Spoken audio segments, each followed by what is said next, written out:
नमस्कार मित्रांनो, after marriage एक प्रेमकथा भाग 103 मध्ये आपण पाहणार आहे. म्हणूनच मग मी प्रवीणला म्हणाले की तन्वीला तू सांग म्हणून. तन्वी म्हणाली, ही गुड न्यूज ऐकून तुला भेटावं यावंसं वाटतं. योगिता म्हणाली, मग ये ना. तन्वी म्हणाली, अगं आता सध्या तरी सुट्टी नाही, पण सुट्टी मिळाली की मी लगेच तुला भेटायला येणार. तन्वी मात्र गुड न्यूज ऐकून खूपच खुश झाली होती. त्यानंतर दोघी पण बराच वेळ कॉलवर बोलत होत्या. इकडे सरदेशमुख कुटुंब नव्या पाहुण्याच्या येण्याच्या चाहुलीने आनंदात होतं. सगळे मिळून योगिताचे लाड करत होतं. तिचे हट्ट पुरवत होते आणि सुमित्राच्या जोडीला आता आल्याच होत्या. दोघी मिळून योगिताची काळजी घेतच होत्या. राहिली साहिली कमी भरून काढायला प्रवीण होताच. डॉक्टरांना भेटून आल्यानंतर तर तो जास्तच योगिताची काळजी घेत होता. पण त्याचं असं तिची काळजी घेणे तिला खूप आवडत होतं. पण कधीतरी अति झाल्यावर ती मात्र चिडचिड व्हायची. पण तो मात्र नेहमीप्रमाणे तिला समजून घेत होता. घरात सगळे आनंदात होते. पण इकडे प्रेम होताच की त्याच्या वाईटावर टिपून बसलेला. त्याला त्याच्या बापाने स्थितीतून बेदखल केलं. वरून त्याची बेल न करता त्याला जेलमध्ये खतपत घालून निघून गेला. त्यामुळे तो आता जास्तच पिसाळला होता. स्वतःच्या चुकीची खापर इतरांना फोडण्याची सवय तर त्याला आधीपासूनच होती. आता पण त्याने या सगळ्याला प्रवीणला जबाबदार धरलं होतं. त्यात आणि आता तर त्याला सुलेमान सारख्या महाभयंकर गुंड्याची साथ मिळाली होती. एक दिवस सुलेमान आणि जेलमधल्या एका गुंड्याची मारामारी सुरू होती. समोरचा गुंडा सुलेमानच्या जीवावर उठला होता. एक क्षण असा आला, तो गुंड सुलेमानच्या जीवावर वार करणार. तेवढ्यात प्रेमने पुढे होऊन त्याचा जीव वाचवला. त्यामुळे सुलेमान तर त्याचा आता गुलामच झाला होता. प्रेम यार, आज तूने इस सुलेमान की जान बचाई. आज ए सुलेमान तुझसे वादा करता है, तेरे इस एहसान के बदले सुलेमान तेरे लिए अपनी जान भी कुर्बान करेगा. वैसे ही तेरे लिए किसी की जान लेने की लिए भी आगे पीछे नहीं देखूंगा. सुलेमान त्याच्या पाठीवर थाप मारत म्हणाला. या कारणामुळे सुलेमान आता प्रेमसाठी काही करायला तयार होता. त्याचं बोलणं ऐकून प्रेमच्या मनात पुन्हा विचारचक्र सुरू झालं. याचाच फायदा घेत तो आपल्या सुलेमानच्या साथीने वेगळाच प्लॅन बनवत होता. कारण प्रवीणला समोर जाण्याची त्याच्या एकट्याला धमक नक्कीच नव्हती. 2 वेळा त्याच्या हातून कुत्र्यासारखा मार खाल्ल्यामुळे प्रवीणकडे आपला निभाव लागणार नाही हे त्याला चांगलंच कळून चुकलं होतं. सुलेमान पण त्याच्या घाणेरड्या खेळात त्याची साथ द्यायला तयार होता. दोघांची पण शिक्षा काही दिवसातच संपणार होती. दोघे पण आता जेलमधून सुटण्याचीच वाट पाहत होते. भावेश काही दिवसापूर्वीच जामीनवर सुटला होता आणि आता तो प्रेमच्या सांगण्यावरून तो सुटून येईपर्यंत प्रवीण योगितावर नजर ठेवून होता. ते कुठे जातात, काय करतात. भावेश त्याच्या घराच्या आजूबाजूला राहून त्याच्यावर नजर ठेवत होता. सर्व बित्तम बातमी तो प्रेमला देत होता. प्रवीणच्या हातून एवढा मार खाऊन पण प्रेम नमला नव्हता. आता आणखीन त्याच्या हसत्या खेळत्या जीवनात पुन्हा आग लावण्याचे डाव तो आखत होता. आता तर त्याच्या साथीला सुलेमान सारखा महाभयंकर गुंडा आणि त्याची माणसे पण होती. प्रेमच्या या घाणेरड्या खेळात प्रवीण योगिताला पुन्हा आणखी अग्निदिव्यातून जावं लागणार होतं. या अग्निपरीक्षेत त्याच्या हातून काय काय निसटून जाणार होतं ते परमेश्वरालाच माहिती. आवरलं का तुझं? पटकन आवरून चल ना, मला तिकडून आल्यानंतर एक मीटिंगला पण जायचं आहे. प्रवीण योगिताला आवाज देत म्हणाला. हो रे बाबा, झालंय. किती घाई असते रे तुझी, नीट आवरून पण देत नाहीस. योगिता तिचं आवरून बाहेर येत म्हणाली. नीट आवरायला आपण काय कुठं पार्टीला जात नाही? तुम्हाला नक्कीच प्रश्न पडला असणार, आता हे दोघे कुठे निघाले आहेत. तर योगिताला आता 3रा महिना लागला आहे आणि आता ते दोघे तिची सोनोग्राफी करण्यासाठी हॉस्पिटलला निघालेत आहेत. बरं चल म्हणत तिने फाईल पर्समध्ये टाकली आणि जायला निघाली. हा मात्र नेहमीप्रमाणे तिच्याकडे वेड्यासारखा एकटक पाहत होता. गरोदरपणातले ते तेज तिच्या चेहऱ्यावर आलं होतं. त्यामुळे ती त्याला अधिक सुंदर दिसत होती. प्रवीण, आता तुला घाई नाही होत का? ती त्याच्याजवळ येत म्हणाली. तुला पाहिलं आणि पाहतच राहावं असं वाटलं. तो तिला जवळ घेत म्हणाला. बरं आता चल लवकर. ती त्याच्यापासून बाजूला होण्याचा प्रयत्न करत होती. मग लवच करतो की, तो मिश्किलपणे हसत म्हणाला. काय? ती काहीशी हसून म्हणाली. म्हणजे तूच म्हणालीस ना चल लवकर. तो प्रवीण, काहीही काय, तुला कसं सुचत ते हे सगळं? मगापासून तर आवर म्हणून माझ्यासाठी माझ्या पाठी लागला होतास आणि आता उशीर होत नाही का तुला? योगिता म्हणाली. ते यासाठी वेळ मिळावा म्हणून, तो तिला मिठीत घेत म्हणाला. प्रवीण सोड ना, चल आता.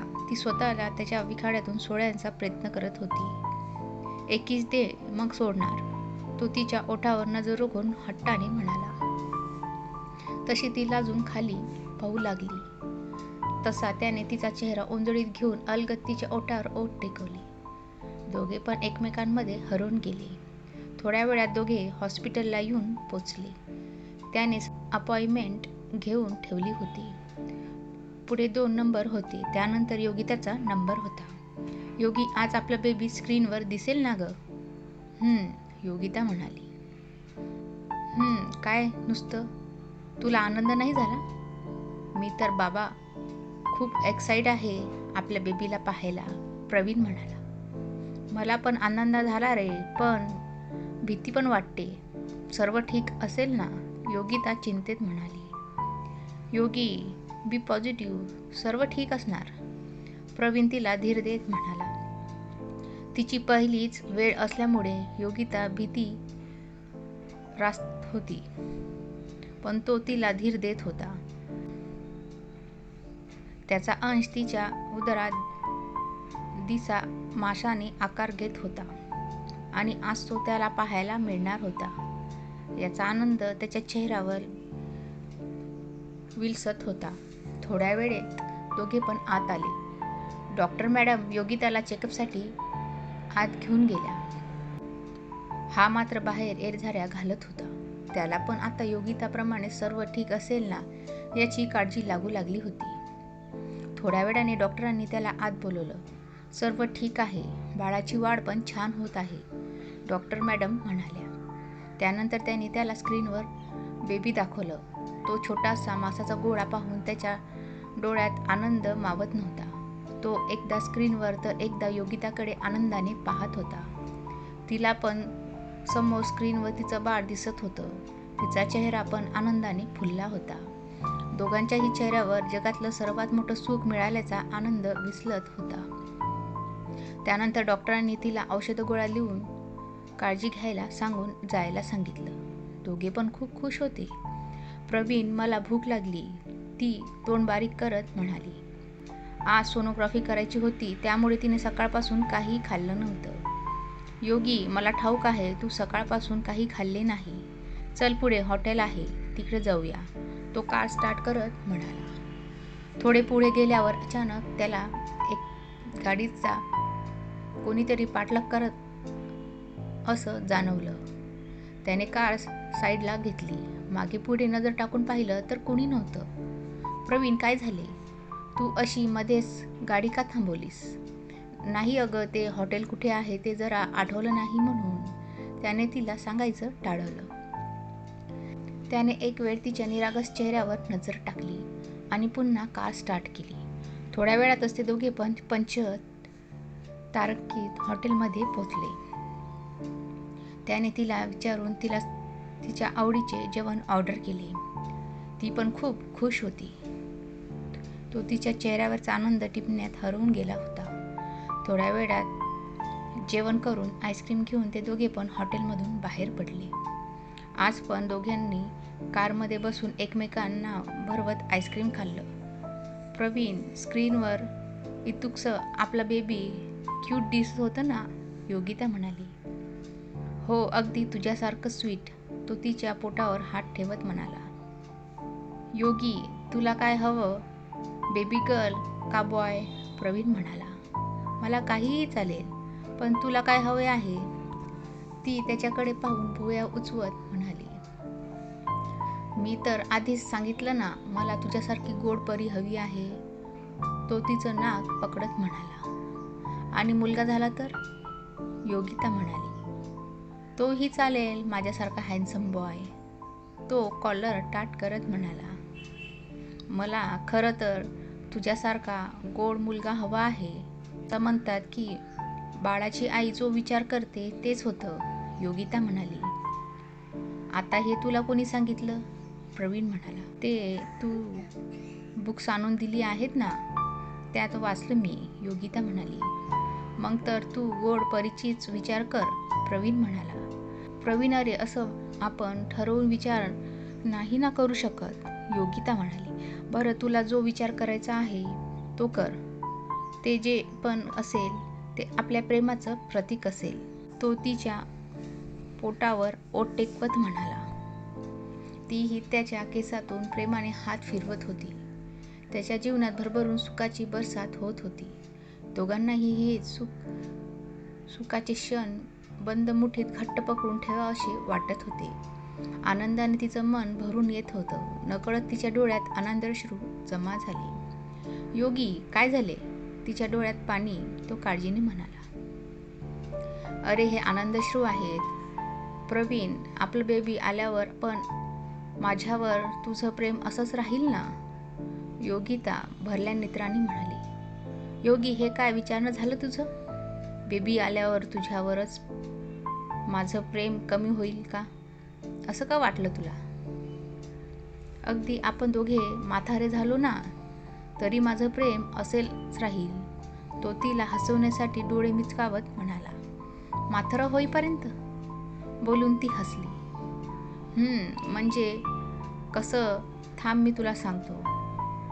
योगी, आय लव्ह यू, मी असं बोलणार, तो ॲक्टिंग करत म्हणाला. तशी तिने त्याला मिठी मारली. आय लव्ह यू योगी, तो तिच्या कपाळावर ओठ टेकवत म्हणाला. आय लव्ह यू टू, ती त्याच्या डोळ्यात प्रेमाने पाहत म्हणाली. बरं, निघूयात ना आता? दोघे पण पुढे येऊन बसले. आता पण अचानक प्रवीणला आसपास कोणीतरी असल्याचा भास झाला. थोडं आजूबाजूला पाहून त्याने कार स्टार्ट केली. प्रवीण, आपण या संडेला कुठेतरी बाहेर जाऊया का? जाऊया, पण कुठे जायचं? घरचे तुला या अवस्थेत दूर कुठे जायला परमिशन देणार नाहीत, प्रवीण म्हणाला. अरे म्हणजे असं येथे कुठंतरी. प्रवीण, आपण बीचवर जाऊया. तू मला पहिल्यांदा घेऊन गेला होतास ना तिकडे, जाऊया आपण, योगिता आठवण करत म्हणाली. ओके, जाऊया, पण आता लवकर घरी जायला हवं, मला मीटिंगला जायचं आहे, प्रवीण म्हणाला. आता पण त्याला त्याच्या कारच्या पाठीमागे गाडी येताना दिसली, पण त्याने त्याकडे दुर्लक्ष करून डायरेक्ट घरी आणून गाडी पार्क केली. पण त्याच्या मनात शंकेची पाल चुकचुकली होती. ते कोण असेल जे त्याला दोघांवर नजर ठेवायला आहेत, तो पण विचार करत होता. माधुरी पण आता निघून गेली होती. घरी आल्यानंतर तो आवरून मीटिंगसाठी निघून गेला, पण त्याच्या मनात अजूनही तेच विचार चालू होते. त्याच्या कारचा कोणीतरी पाठलाग करत होतं हे नक्की होतं, पण ते कोण आहे ते अजून त्याला समजलं नव्हतं. सर्व काही छान सुरू होतं, पण कोणीतरी आपल्यावर नजर ठेवून आहे याची जाणीव प्रवीणच्या मनाला झाली होती. तो दुसऱ्या दिवशी सकाळी पोलीस स्टेशनला गेला, कारण त्याला प्रेमचा संशय येत होता. तो पण लॉकअपमध्ये चढत होता. त्यानंतर प्रवीणने तो विषय डोक्यातून काढून टाकला.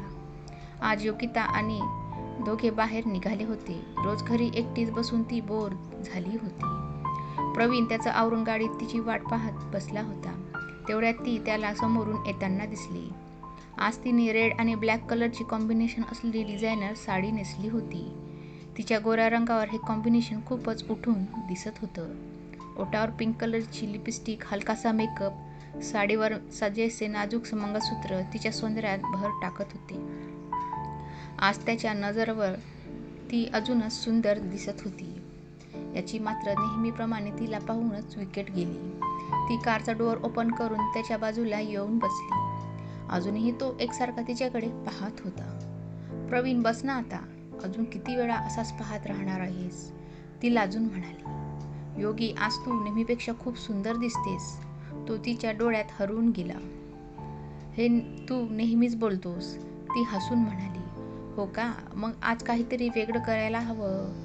तो तिला एका हाताने जवळ घेत तिच्या चेहऱ्यावर समोर चेहरा आणत म्हणाला, प्रणू चल ना, जाऊया आता. ती लाडीकपणे म्हणाली. बरं चल म्हणत त्याने गाडी स्टार्ट केली. तिच्याकडे पाहत त्याने FM चालू केला. तसे गीताचे बोल कानावर पडले.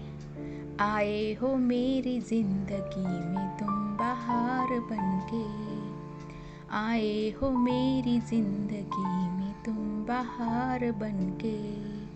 तसे त्याने तिच्याकडे पाहून डोळे मिचकावले. ती लाजून लाल गुलाबी झाली. मेरे दिल में यूं ही रहना है, मेरे दिल में यूं ही रहना, तुम प्यार प्यार बनके, आए हो मेरी जिंदगी में तुम बहार बनके. गाणं वाजत होतं. तशी गाण्याच्या तालावर बोट स्टेरिंगवर नाचवत तो कार ड्राईव्ह करत मधून मधून तोंडाने गाणे गात होता.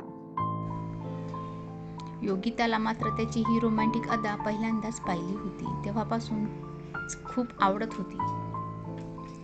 आंखों में तुम बसे हो सपनों हजार बनके, मेरे दिल में यूं ही रहना है, मेरे दिल में यूं ही रहना, तुम प्यार प्यार बनके, आए हो मेरी जिंदगी में तुम बहार, मेरे दिल में यूं ही रहना है, तुम प्यार प्यार बनके. तो तिच्याकडे पाहून एक डोळा मिचकावत सुरात गात होता.